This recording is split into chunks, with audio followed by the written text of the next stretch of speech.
Please join me in welcoming Dr. Eric Rignot. Thank you so much for joining us today. Thank you very much, Jennifer.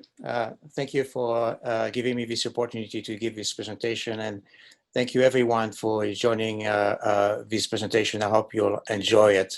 I'm going to talk to you about the melting of the big ice sheets around the world as a result of climate change, how they impact sea level rise, and what we should do about this. And we start this presentation with a view of the Earth that is a little bit unusual, with the Antarctic continent on top, South Hemisphere on top. It's a major feature of our planet, larger than the United States, with an extensive cover of sea ice around it, and also an ocean current, the Antarctic circumpolar current around Antarctica, which is equivalent to 170 times all of the world rivers together. A lot of the freshwater ice on our planet is locked in the Antarctic, and down the line, the melting of the Antarctic into the sea is the major concern for future sea level rise. Now, let's get a few things straight. If there's one thing that everybody agrees on, is that if you want to know if the planet is warming, you look at the ice. And if the ice is melting, that means the climate is getting warmer. If the climate is getting warmer, you expect ice to melt. This is an example from a record from 400,000 years ago, which shows the ice ages, which shows that when the temperature was high, sea level was high. When temperature was low, sea level was low. The sea level record is from the corals. The temperature and CO2 are from ice core records. And the range of temperature that we have over these past 500,000 years is about 6 degrees Celsius. The Earth average temperatures varied about that range. And corresponding sea level is about 120 meters. So roughly 20 meters per degree of change in the Earth temperature. And this is more or less what paleoclimate specialists find when they look at different times in our past history on geologic timescales. There's almost a linear relationship between the global mean temperature and sea level, about 20 meters per every degree you warm up the planet. And you see that we are about here for the projection for the Earth system by 2100. So a little bit below that curve, because that curve represents the end state of the planet.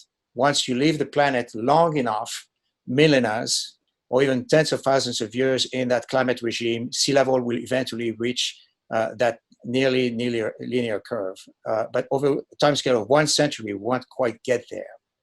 But this shows that with the projection for 2100 of 1 meter, really the end state of the planet should be more like 40 meters of sea level rise compared to present, if we leave the planet in that state for long enough.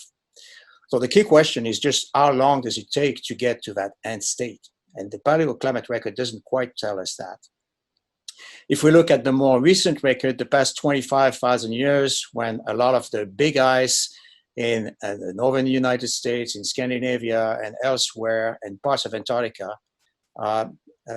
were removed from warming, natural cycle, from the last glacial maximum 25,000 years ago until present, we see that sea level has been changing gradually. Most of the changes were done about 10,000 years ago at the eve of the start of civilization, but there were some little hiccups in between. And one major hiccup that we are all very interested in is called Meltwater Pulse 1A, where the core records indicate that sea level was rising for several centuries at 4 meters per century.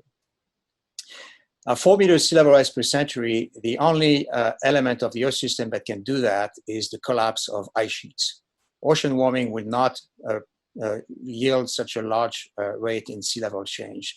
So at some point, the big ice sheets that were left after the last glacial maximum disintegrated around the Earth in a very rapid way that raised sea level 4 meters per century.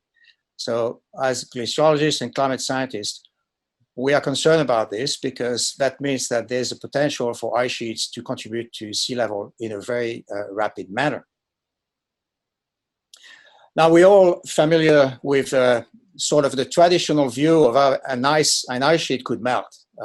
It melts from the top, from warmer air temperature. You replace the cover of the ice sheet of snow, highly reflective, by ice, which is less reflective, or even by water, which is not reflective at all. So you have this positive feedback, which is such that as you warm up the ice sheet more and more, it absorbs more and more heat.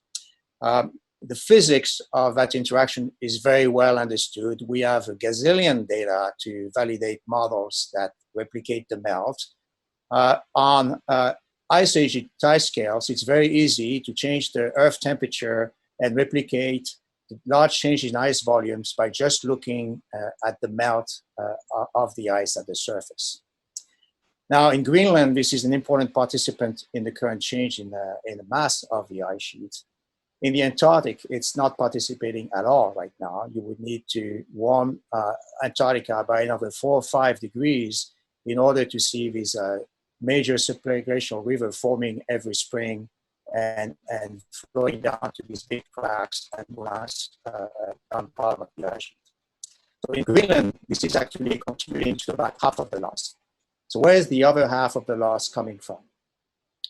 Well, it's coming from the flow of ice. This is Antarctica from the naked eye, and then if you look at it with the radar imager, you see how the ice moves from the interior with these big ice streams flowing into these rivers of ice, called purple, that reach the ocean. So the ice is drained by these ice streams over thousands of kilometers deep into the interior. They're not coastal features. They are connected to the vast interior of Antarctica. And changes in the flow of these big rivers of ice can influence the state of mass balance, whether the ice sheet is gaining or losing mass, in a very profound way. If you warm up the climate and melt the ice sheet from the surface, you can only go so fast into removing ice from Antarctica and Greenland. On the other hand, if you change the flow speed of these rivers, you can change the mass of these ice sheets much more rapidly. So to give you an example, in Greenland, since the 1980s, we doubled the melt from the surface. But if you compare the flow speed of glaciers in Antarctica to the flow speed of glaciers in Greenland, in a sort of warmer climate, there's a factor 10 in between. If we were to conceive to put Antarctica in the same climate regime as Greenland, and if the glaciers in Antarctica were to speed up by a factor 10, we would raise sea level by more than 4 meters per century. So and we've seen parts of Antarctica, in the peninsula in particular, where this has happened already. Glaciers sped up by a factor 5 to 8. So ice flow is a very important vector of change in the ice sheet. And then when the glaciers reach the ocean, they form these big blocks, bergs. We see some here in Elheim Glacier. This is a speed up of an actual calving event. The big berg that you see here is about 800 meters in height. It's about 1 kilometer long, 1 kilometer wide. So that's 1 billion tons of ice released into the ocean in one particular event. In general, in Greenland, there's about 200 of these icebergs equivalent flowing into the sea every year. But right now we see more than twice that.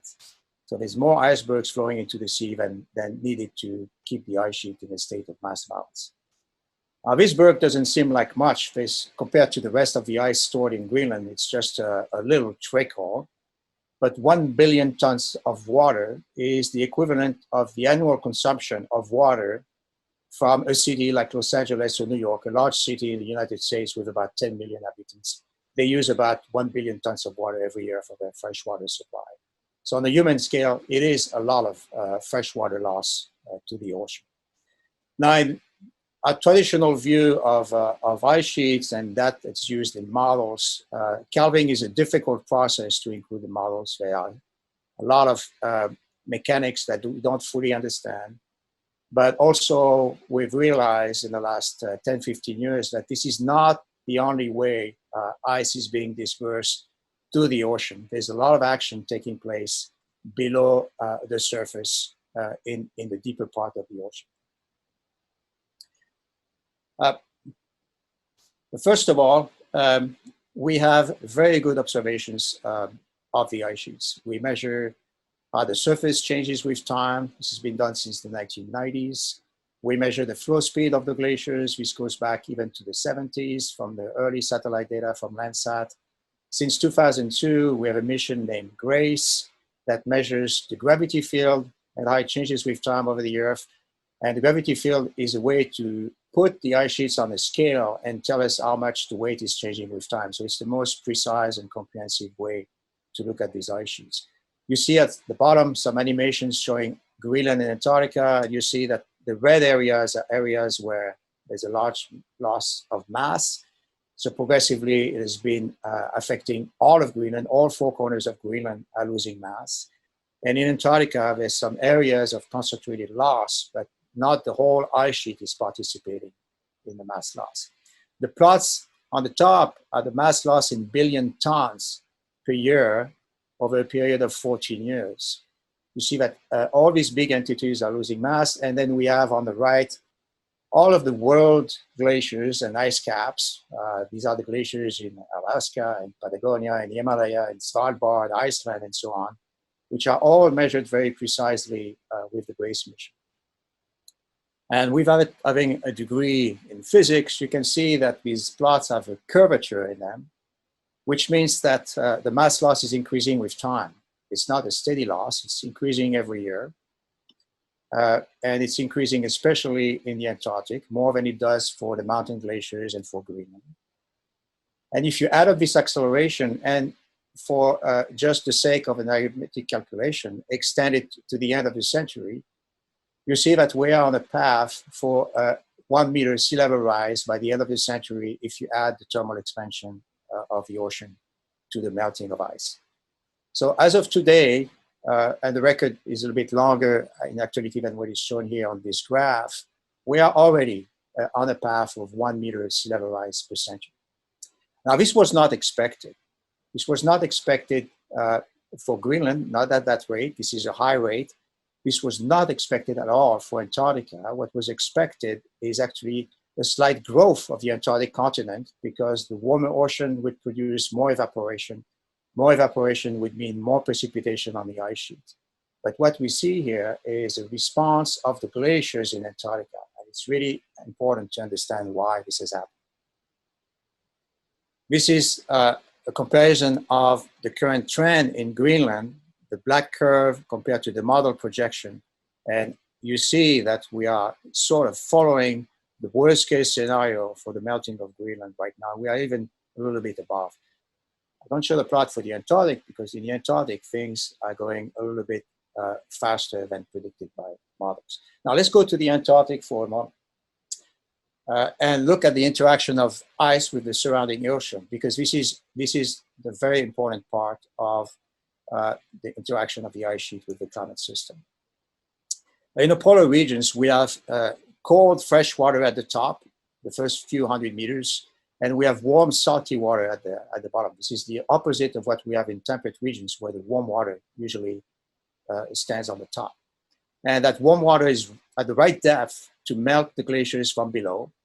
It's salty, so the melting point of that mixture is not 0 degrees C, it's -2 degrees C. And if you put that water at 1,000 meters below sea level, it becomes -275 degrees C. It's easier to melt ice at depth with the same water temperature than it is at the surface. So there's plenty of heat available to melt glacier ice at very high rate, much higher than what you would do at the top. So it's a sort of a world upside down. You really need to look deep into the ocean to see what's happening to the ice sheet. Now in the Antarctic, the source of that warm water is the Antarctic circumpolar current that you see on the right. And that current has been there forever, thousands of years. It's carried by the wind in a clockwise circulation around the Antarctic. And because of the Coriolis effect, some of the surface waters are deviated to the north, and the subsurface water, which are here, the warm water, are deviated to the south, and they come in contact with the Antarctic coast. Now, there's a relationship between what's happening to the glaciers now and global climate change. The strength of the wind will decide how much of this warm water is pushed against the Antarctic. At present, the Antarctic is not warming as fast as the rest of the globe. And the rest of the globe is warming faster because of greenhouse gases. Antarctica is not warming as fast because it's not changing its snow ice cover. The sea ice cover is not changing very much. And the depletion of the ozone is also cooling its stratosphere. Now, the wind speed depends on the difference in temperature between Antarctica and the rest of the world, because that relates to a difference in pressure. But difference in temperature is increasing with time. The westerlies that drive this Antarctic circumpolar current are getting stronger, and they also tend to contract slightly to South Pole. So they bring a little bit more of that warm water in contact with Antarctica. Now that's an important effect on the ice, and that's not something easily projected by climate models. You see, you don't need to warm the global ocean from greenhouse gases to change the ocean temperature. If you change the winds around the Antarctic, you suddenly send more of that warm water that was already there. You send more of it in contact with the Antarctic glaciers, and the Antarctic glaciers respond to that. So to understand this phenomena, we have to understand how this warm water can reach on the continental shelf around the Antarctic and reach into the glaciers and the deep trough. We have to know the topography of the seafloor, the bathymetry, and there's lots of places around the Antarctic where this has not been mapped very well. In places where the seafloor is rising, it will block some of these warm waters. In places where it's deep, because a glacier used to flow down that seafloor and erode the seafloor bottom, there's a natural pathway for the warm water to come in contact with the glaciers. In Greenland, we also have warm water eroding the glaciers from the bottom, right at their feet. This is an animation here. And you see that the rate of melt from the bottom are about 600 times larger than what we have at the top. Situation in the Arctic is a little bit more complex. In fact, the Arctic is warming faster than the rest of the globe, about 2 to 3 times. There's several reasons for that. There's more land in the northern hemisphere, more land losing snow cover, so the albedo feedback warms up the land faster. The sea ice cover is retreating very fast, especially in the summer in the Arctic. That makes the Arctic warm up about 2 to 3 times faster. So this time the temperature differential between the rest of the planet and the Arctic is getting smaller.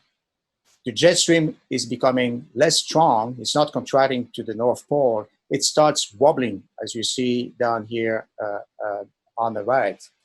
And an interesting feature of this wobble is that they tend to stay fixed in space by topography. They allow the excursion of, in this case, cold Arctic air along the East Coast, while warm air from the tropics is advected along California. And in Greenland, there is an advection of warm air masses and ocean waters towards Greenland that can contribute to the melt of the glaciers. So different situations, but both are contributing to bring more warm ocean water in contact with the ice sheets. Not because the world's ocean are getting warmer, this is also happening, but because the way the ocean heat is transported around the planet is changing as a result of climate change. Now, this is an example of what the underside of a glacier looks like in Greenland. This is an acoustic mapping of the seafloor bottom in front of the glacier, and you see the glacier face here represented in blue. Electromagnetic waves don't work in water, so we have to use acoustic multi-beam mapping. We don't see all the icebergs that are in front of the glacier here. That's why it takes a long time to obtain this mapping by ships. We have to avoid the icebergs.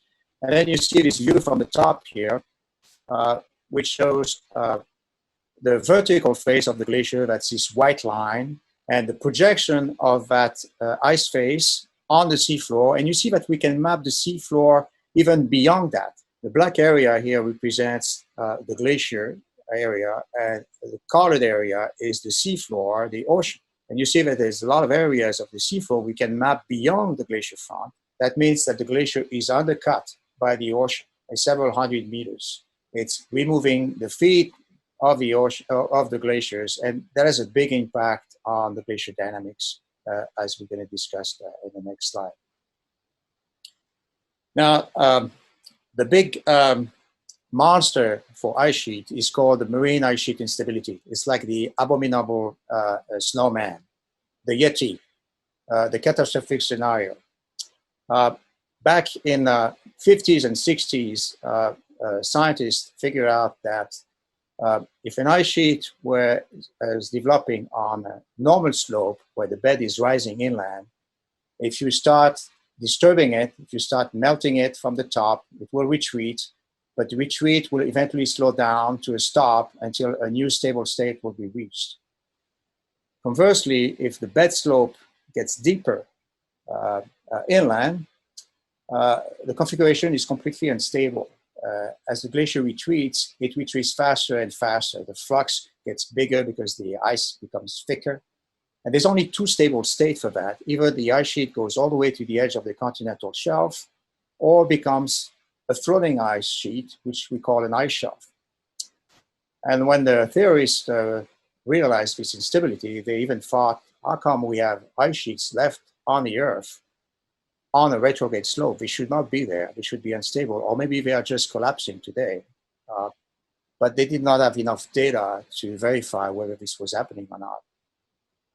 Now, these ice sheets, when they reach the ocean, especially in the cold regions, they don't break immediately into icebergs. They develop a floating extension, which we call ice shelves. And these floating extensions start shearing along bay walls, so they can shear along islands and provide flow resistance, sort of acting like plugs on the ice streams. And they're going to thicken to the right degree so that the ice streams will reach a regime of balance between the removal of ice at the front from icebergs and the melting in the ocean and the advection of ice from upstream. So there were a lot of discussion in the last many decades about the fate of ice shelves and how they would influence the glaciers. We know that these ice shelves are very sensitive to climate warming, especially if you start melting them from the top and producing meltwater that can create spawning, melt some of the glues that keep the icebergs together, up to a point where the ice shelf is completely unstable and collapses. And we've seen some of that in the case of Larsen B, where an entire ice shelf disappeared in a matter of 3 weeks once it reached a certain threshold. So that's one way to disturb the system. Another way is to sort of retreat what we call the grounding line, which is the place where the ice detaches from the bed and starting to be afloat. And that's a place that has received a little bit less attention, but it's catching on more research these days because it's a more critical part of the system. As a matter of fact, if you retreat the grounding line because of an influence from climate, for instance, a warmer ocean, you can disturb the system very significantly. As an example, if we retreat the grounding line by 1 kilometer, and you'll see that this is a reasonable number in the light of the changes that we observe today, of a 20-kilometer wide ice stream, compared to thinning an ice shelf from climate change, it's a much bigger effect. To have something comparable to a 1 kilometer retreat of the grounding line, you really need to remove the entire ice shelf, a 40-kilometer long ice shelf, 250 meters thick. You remove all of that to have the same impact on the force balance of the glacier as a retreat of 1 kilometer of the grounding line. So the grounding line is becoming a center of a lot of attention, a lot of focus here because it determines a lot what the glacier is going to do. If that grounding line starts to retreat, the glacier is potentially unstable. If it's not retreating, the glacier can stay there for a long time. This is a very difficult area to study. We cannot send submarines below 500 meters of ice. Some of these ice shelves extend for 50 up to 100 kilometers. So very challenging to send even a robotic device beneath these ice shelves. And of course, you cannot send even a temerarious glaciologist with scuba diving equipment to go explore these areas because nobody can dive 1 kilometer below the surface and look at what's there. And of course, it's very dark. So we all try to imagine what it's like at the grounding line. And Walter Muntz did that with the help of a cartoonist. And the next slide. And this is scuba diver, glaciologist coming to the grounding line and discovering this generation of strange people with strange ears playing a concert. This is a very inspiring view to me, especially in the context of COVID, where we are all a bit stranded in our homes, living a strange life, trying to stay healthy.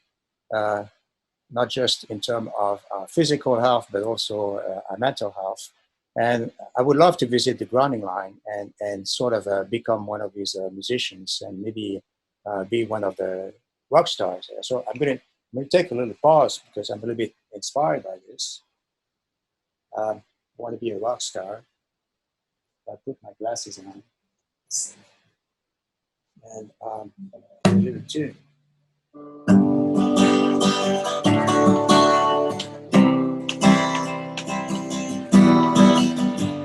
Keep on walking at the grounding line. Keep on walking at the grounding line. Keep on walking at the grounding line.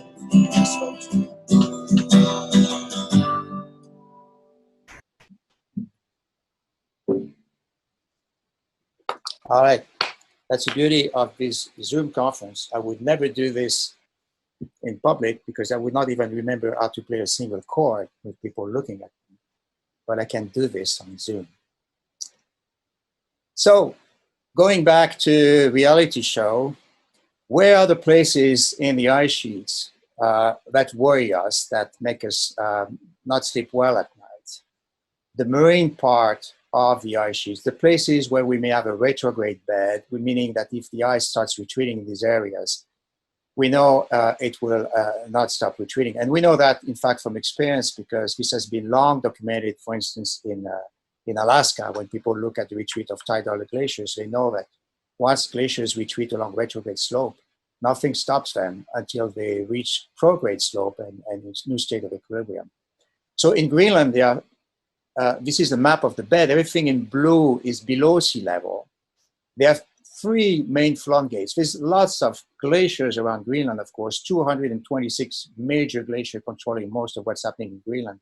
But a lot of them are resting on this bedrock in brown and green.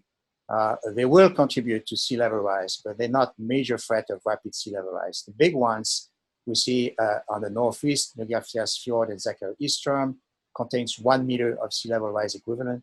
Jakobshavn farther south, and the Petermann Humboldt in the north. Jakobshavn lost its plug, its floating ice shelf, in 2002-2004 and tripled its speed. It's retreating down a deep canyon the size of the Grand Canyon at about half a kilometer per year. And it will continue retreating inside Greenland. It has a sea level rise equivalent of half a meter. The northeast sector is of particular interest to me. Zachary Eastrom lost his floating ice shelf in 2012.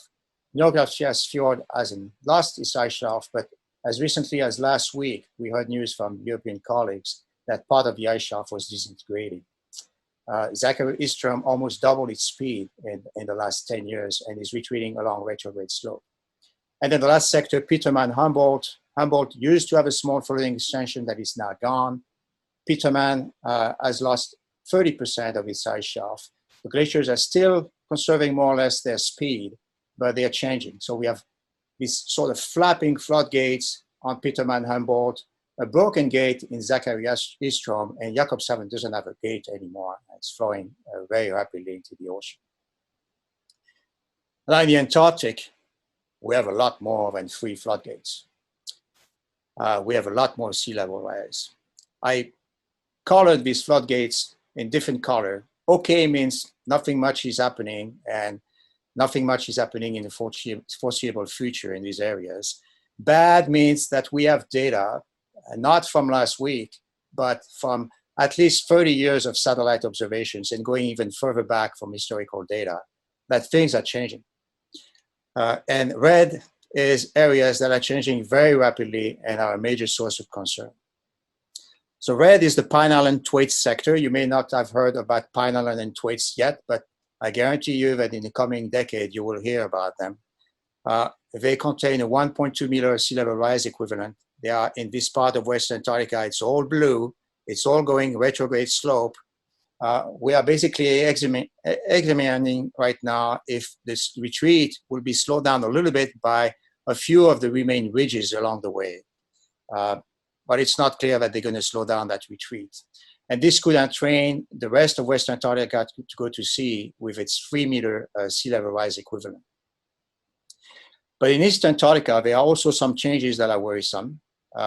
I single out here the Totem Glacier and the Denman Glacier. It's just two glaciers. Totem Glacier has a 3.9 meter sea level rise equivalent. It's thinning, it's retreating slowly, it's losing mass to the ocean. Australian researchers showed recently there is warm water just in front of the glacier reaching the glaciers.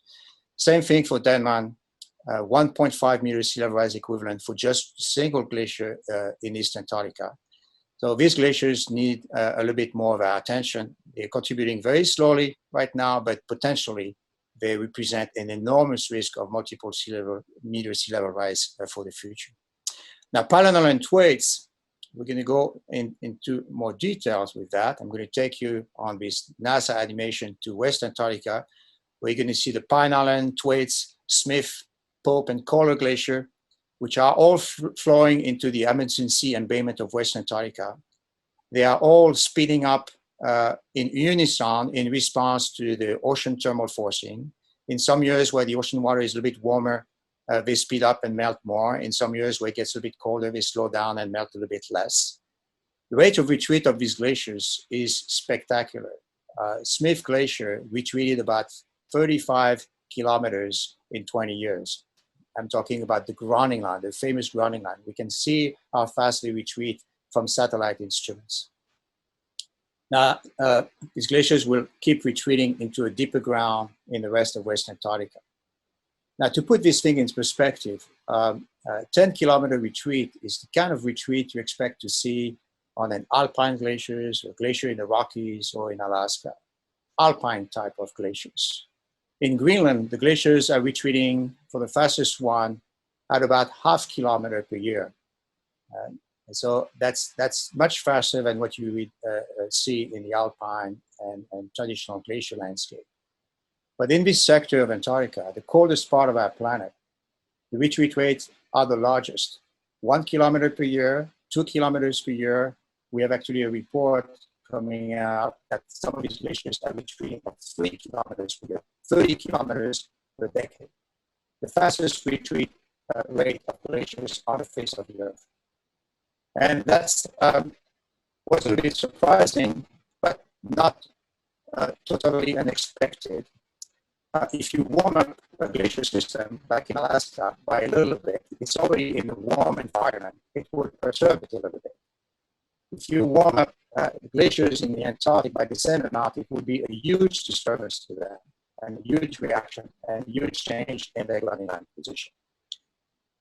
The lesson to learn from that is that even though Greenland, Antarctica, seems so remote and distant from us and so cold, so immutable to climate change, it's actually potentially down the line the part of the cryosphere that's going to change the most rapidly and contribute the most to sea level. Now, our next slide is a reminder on the right that if we warm up the climate by about 1.5 degrees above pre-industrial, and we're sort of right there now, paleoclimate records show that we should raise sea level by 6 to 9 meters. We don't know exactly how long it will take, but this is the end state.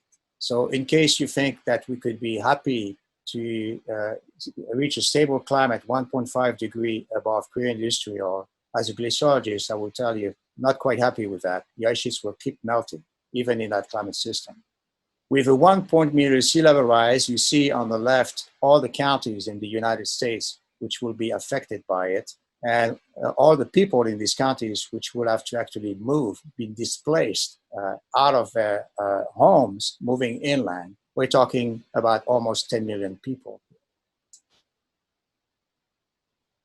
Now, we have 1 meter per century today. We could go to a 4 meter per century sea level rise tomorrow. We just don't know. So the first solution to that is adaptation. We lose some coastal areas. It takes a little bit less time to go fishing in the ocean.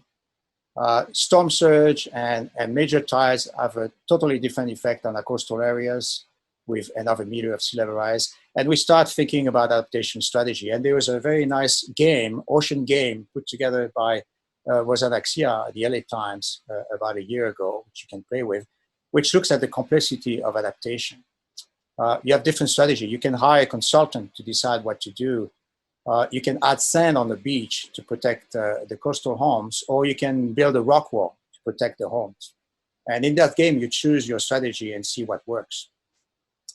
You decide to go for the big bucks. You put a levy, a protection. You become mayor of the year. But after a storm, more than usual, that whole place is destroyed. You try the sand piling on the beach, but the sand piling disappears after just 1 year, even though it costs so much money. That fails again. So now you have to start moving homes, and you have to start giving money to these people to give away their home. And if you don't offer enough money, they're not going to be willing to do it. If you offer too much money, you don't have the budget, so you have to raise taxes. Not very popular. If you fail, this is what's going to happen. If you convince them, if you use the right strategy to move landowners away from the beach, you might actually adapt to that situation up to the point. Now, we're facing different scenario in the future. The Paris Agreement is the 1.5 degree above pre-industrial. The RCP 2.6 is a less stringent curbing of our carbon emission. You see that it will result in a flattening of the air temperature, the earth temperature after 2050. And the RCP 8.5 is just keeping burning as fast as usual. So this is the global air temperature, the surface temperature. And you see that it takes about 30 to 40 years to see the difference between these two curves. So that means that whatever we do today to our greenhouse gas emission will change the climate system. We'll get the benefit of that in 30, 40 years.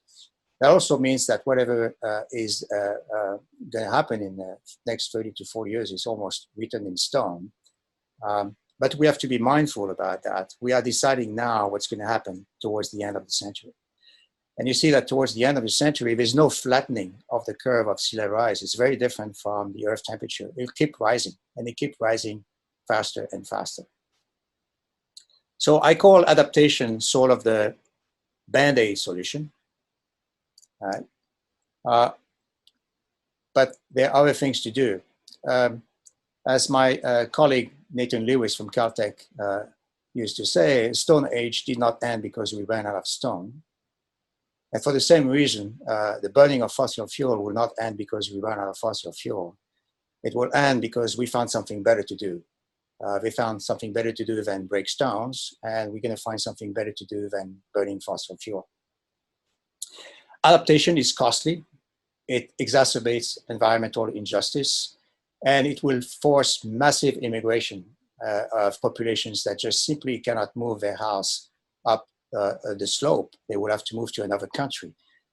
We will have immigration problem, not because of in-country violence and oppression, but because of climate change refugees, and we will have to deal with that. Climate change already kills. Sea level is sort of a long process, very slow, a very big machinery. It's very hard to turn around, and which provides commitment over multiple decades.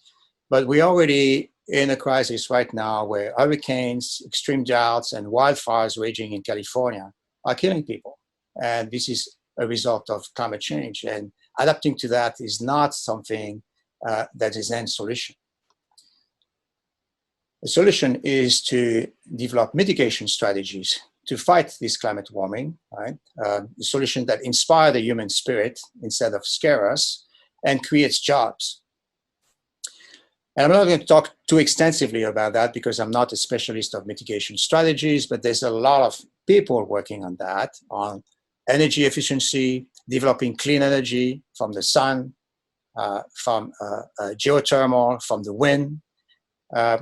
All the technology that we need for that already exists. It's economically viable. It creates jobs if we invest in it. There are some technical problems to be solved that are very important. We're not very good at storing our energy. We're not very good at distributing our energy. So the panoply of renewable energy that we want to use and how we distribute it and how we store it overnight is an important engineering problem that requires a lot of fresh minds and fresh brains. If I was 30 years younger, I would certainly devote all my time on new energies because this is the future. For all the young people listening to this presentation, this is going to be a very exciting field of work. You don't have to invent new physics. All the technology exists, but how you bring all these things together and make it scalable to the planet is a very interesting challenge. And at the end of the day, you can just save the planet by doing that. And of course, we can continue adaptation and be more mindful on how we save our energy around the planet and all these things. At the end of the day, we create jobs, we fight environmental injustice, we develop new technology, we become technology leaders, we get clean air, we get clean water, we get clean ocean, we even get clean ice. I want clean ice. We can preserve biodiversity. We can enlighten the human spirit. There's very little to think that we're going to lose down the line in moving this way. It's the way that makes sense to all of us, the way that creates jobs, and the way that all this young generation pushing for changes in our world should be moving towards. So I will end right here, and you're going to see a little video from Climate Central. And I have a couple more videos while we answer to questions to entertain the crowd on some experiments we did in Greenland. Thank you very much. Thank you so much, Eric. That was a great presentation, especially the little mini concert we had.